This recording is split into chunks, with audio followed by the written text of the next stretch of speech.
Good evening, everybody. My name is Joe, and I'm a weapon of mass instruction. Today is Wednesday, October 31st, 2012. It is approximately 5 o'clock in the afternoon, and we are now living in the aftermath of Hurricane Sandy, which wasn't as bad as I expected it to be. I actually thought it was going to be the hurricane to end all hurricanes. I thought, like, freaking New York City was going to get knocked over, and freaking Philly was going to get squashed. I actually don't know what's going on with Philly. I heard that the eye of the hurricane passed right over it, though. I do have the capability through my phone to actually look, but I don't have too much of an ability to do so because I'm running on car power to keep my phone running, so I don't know. But I'm left in a position where I can do nothing but laugh at folly. I think it's hilarious that, you know, I was already a prepper, and I didn't really do anything to get ready for the storm.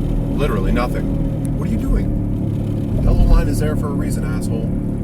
Okay, and so I was on my way over to my ex's house to pick up some stuff, and I'm going to run it out to her so that she can take my daughter trick-or-treating over in Jersey. I'm not going to go over that way.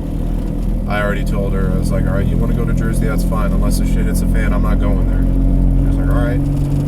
So it kind of sucks. I don't want to miss my daughter's Halloween, but there's no power at her house, so that's the fact. But on my way up this way towards Bushkill, I noticed how many gas stations were packed full of people. And at first I couldn't really figure out why it is. And I thought about it for a second, and I was like, you know what? They all have generators. And they all are getting more fuel for the generators because they didn't have that much fuel to start off with. That's probably what it is. And I fucking hate generators. The idea of it. In certain situations, okay, yeah, generators can be awesome. Like for a hospital, any sort of backup power system would be great. Hospital, places where you're going to serve food, stuff like that. But people with their own homes and stuff, they're just, I don't know. The way I see it, there's three main things that you can do getting ready for any sort of disaster. One, do absolutely nothing. And hope to hell that those in power are able to save your ass when the shit hits the fan. And guaranteed, in a shit hits the fan situation, society breaks down, everybody for themselves. Whoever chooses route number one is going to get fucked. They're going to get killed, enslaved, or if they're damn lucky, they'll run into a group of people that are willing to take them in and teach them a trade or teach them a skill, something that they can do to help out with the group. Number two, you can stockpile food and water and medical supplies and generator and fuel and all that stuff, and that's fine. You're in a pretty good spot to start off with.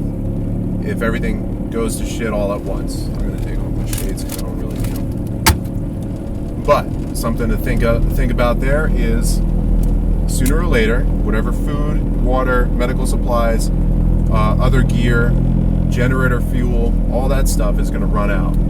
Sooner or later, that's going to happen, and you're going to have to worry about finding more of it or adopting a new plan. So, it's got the strong point of it gives you the time factor. You can take some time and figure out what you're going to do next, but you do have to do something next. You can't just sit there on your little stockpile forever. Or number three, which is to say,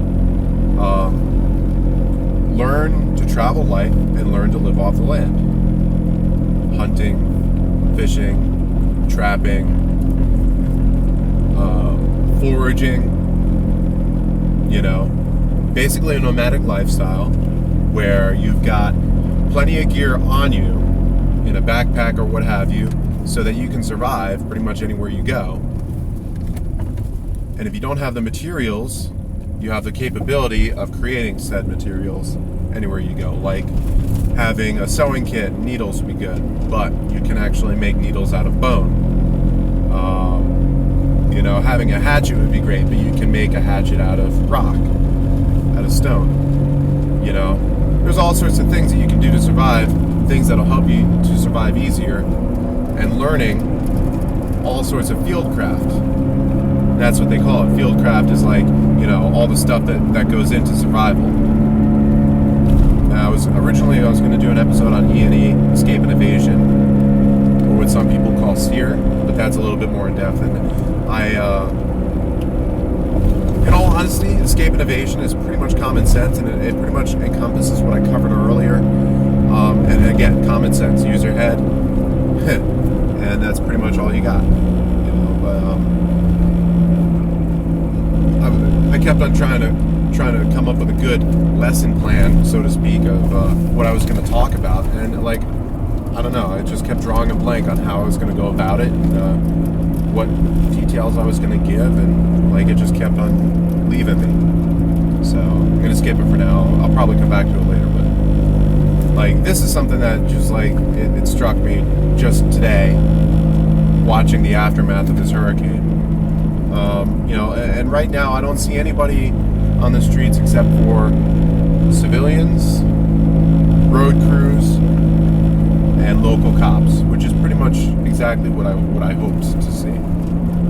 What I expected to see was a freaking full contingent of FEMA and other alphabet agencies getting all up in everybody's grill and carting people off to the local fusion center for processing and shit, and freaking putting everybody in a FEMA camp for their own protection. That's what I expected to see. I'm glad to see what I hoped for, at least in this area. I want to see. I want to get a hold of any sort of news coverage I can get, even if it's the mainstream media. But I don't trust anything that comes out of that whatsoever. Ooh, squirrel. That's something else I was thinking about. When I'm all done running this errand for my ex and getting everything ready for my daughter's Halloween, I'm gonna head back to either her house where there's a fireplace, even though there's no power, or my house where there's no fireplace and of course no power. Oops. And if I go back to my place, well, I can dig myself a fire pit, and I'm sure I'll be able to find enough dry wood to make something. And I'm fixing to kill me a squirrel for dinner. I think that would be pretty nifty. I don't know if I'm actually going to do it, but if I do, I'm going to freaking show you.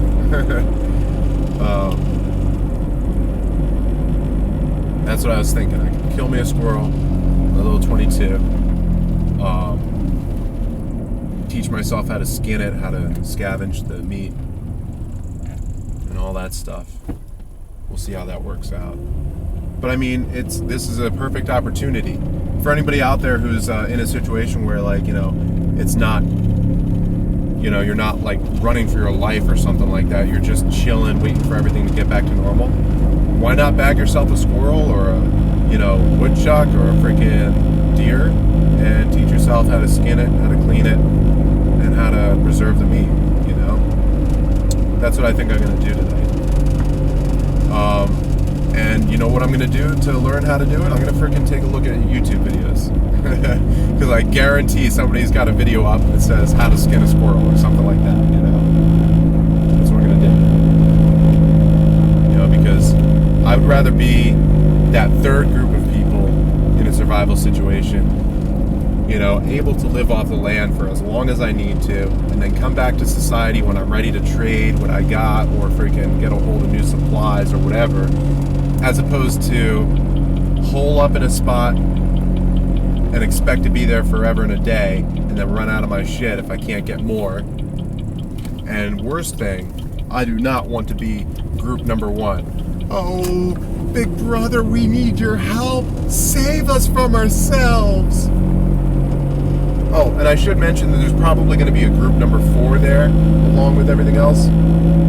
People that have decided that their best course of action is to rob everything else around them and freaking take whatever they want or need by force if necessary. Those people are probably going to stick around for, you know, the action. So be ready. Be ready to survive, be ready to live off the land, be ready to defend yourself against bandits. You know?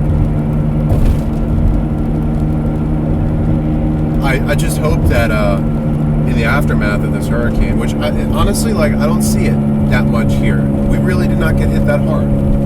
Lack of power, that's, you know, okay, whatever. But I don't see any homes that were destroyed. I don't see any, like, trees that landed on houses. I'm sure there are a couple back in the woods, but, you know, for the most part, we really were spared a lot of misery. But I hope it was a little bit of a wake-up call for anybody in the area who's not already of the mindset of, like, being ready to survive at a moment's notice, to actually get off their ass and do something. You know, learn a new skill. You know, start stocking up. Anything. Because if there's no more government and there's no more society as we know it, and it's every person for themselves, you're going to have to bring something to the table that other people will find worthwhile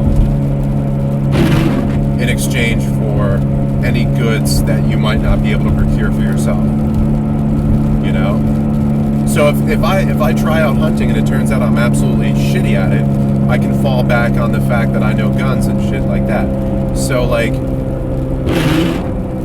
for example, just today, I went to sell some stuff to a pawn shop, and, you know, he noticed that I was carrying, and he was like, oh, cool, so you got a permit to carry? I was like, you don't need a permit to open carry. He was like, oh, nice. And you said you're looking for a job? I was like, yep. He was like, I'll tell you what, why don't you work for me? You know, maybe in about a month when I get everything set up and I've got enough of cash flow that I can pay more people to work, why don't you come in and I'll have you, like, stocking shelves or, you know, neatening the inventory, and basically the whole thing is you're going to be here with your gun on you as a presence. I was like, that sounds good. You know, so pretty much what it comes down to is, apparently the way it works out is, I wouldn't be an armed guard, but my boss would be okay with me carrying on the job.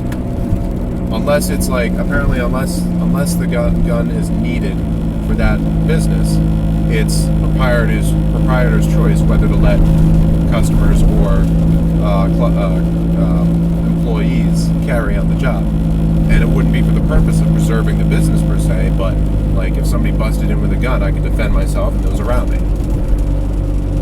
Pretty much like I normally would be able to, open carrying and go wherever I need to go. But there you go, like, that's my skill. When it comes down to it, if the shit hits the fan and it turns out I can't hunt worth a shit, or you know, I know I'm actually halfway decent at fishing, although I haven't done it in a while. If I get a hold of some disposable money, I should actually get myself a tackle box and a fishing pole. It doesn't even have to be anything fancy, but, you know, just something to get by with. But there we go. That's my skill. So if it came down to it and everybody was surviving for themselves, you know, whatever group I ended up with, I'd probably be drawing watch. I'd be, you know, setting up the guard and freaking basically posting security for them in exchange for being able to, you know, have a share of the food. And at the same time, I'd be teaching everybody else how to use their guns properly and stuff if they don't already know. But that's you know, that's pretty much it. Strategy and tactics too. You know, it's not just security. It's also like if I got a band of survivors that I'm grouped along with, and freaking we come up against a fucking roving band of bandits or something, you know, they might end up looking to me for help on how to defend against these bandit attacks or whatever. You know, this is just me running my imagination, because, you know, here in the real world, such a thing couldn't happen, right? Wrong. You know, dig deep into what happened in the aftermath of Katrina, and you'll see a lot of situations where there were bandits, there were people fucking preying on the survivors, and there were a lot of survivors there who had no capability of keeping themselves surviving, you know, keeping themselves fed. They were basically refugees. And then there was a group of people who were pretty much keeping to themselves. They had stockpiled food and water and supplies, and they said, hey, Army, government, stay out of my shit. You know? And it got nasty down there. At least from what I heard. From what I saw reports and pictures and stuff. I'm going to cut it off there because I think I've pretty much run on long enough on that topic, and I'm running out of mental capacity. But I am still alive, still kicking. I'm sorry it took so long to get back at everybody with some new stuff, but you know, I wanted to report on what I saw here following Hurricane Sandy, and you know, letting you all know that freaking shit could go bad in a heartbeat, and it's up to you to do whatever you can to survive. You know, learning skills, learning a new profession, learning how to do something above and beyond what you already know. That's all I got for right now. Y'all stay safe.